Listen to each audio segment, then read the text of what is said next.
Hey, what is up guys, and welcome back to another video. And in this one we're going over how you guys can scale with Snapchat ads.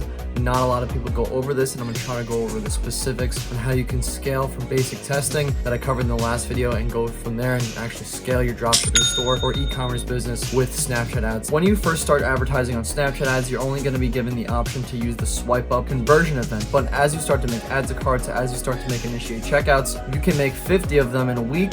Then you can optimize for the next conversion event. So in the beginning, you're going to be testing cold interest, you're going to be optimizing for swipe up.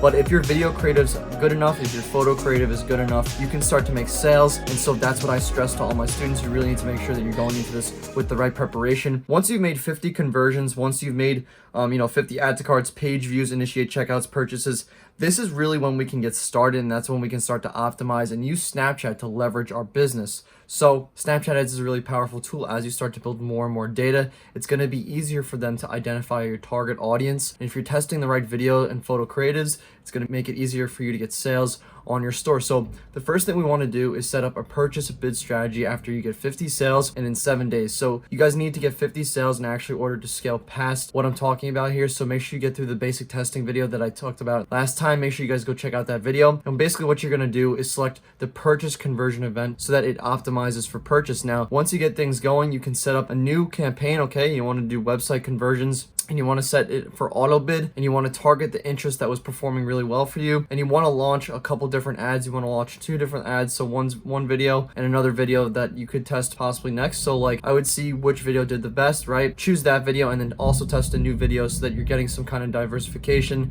and Snapchat can feed the budget to the videos that's going to perform the best.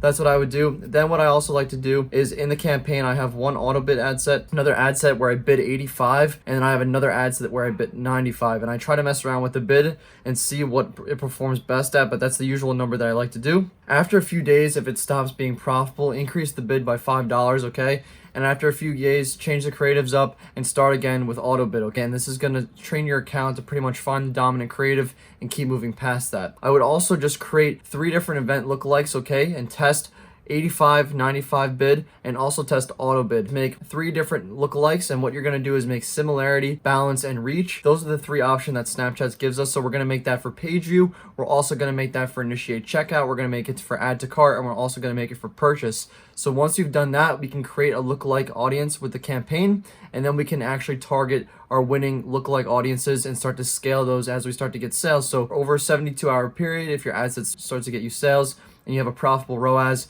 you know to keep that ad set on. Also, what you want to do is look at the cost per click, cost per swipe up, and you want your cost per click to be below $1. That's usually really, really good. It means that your video or your photo is engaging and it's also resonating with Snapchat's audience. So that's a really powerful tool.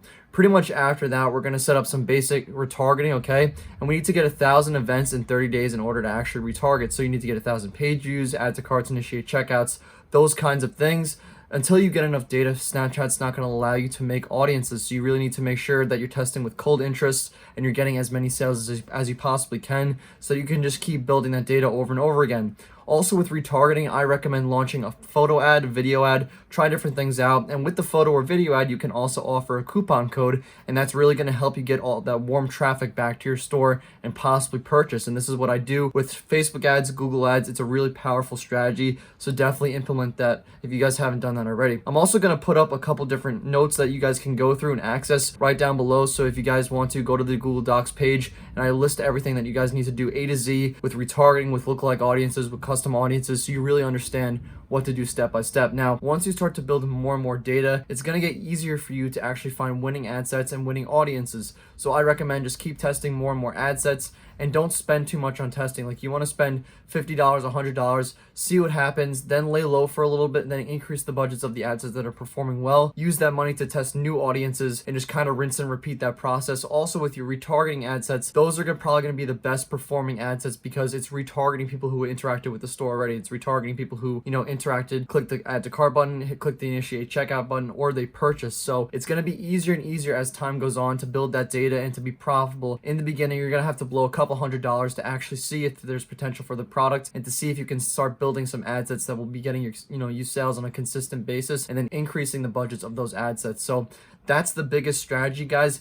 and I really hope that you enjoyed the video. I didn't want to make it too long. If you did enjoy the video, make sure you drop a like or subscribe. I've been trying to grow this channel. My goal is to give value to you guys on a daily basis and really help you guys out. So hopefully you enjoyed the video, and if you want more content on Snapchat ads or TikTok ads, let me know. I do it on a daily basis. I've had multiple successful stores as well as multiple successful students, so I'm more than willing to help you guys out and go through the specifics.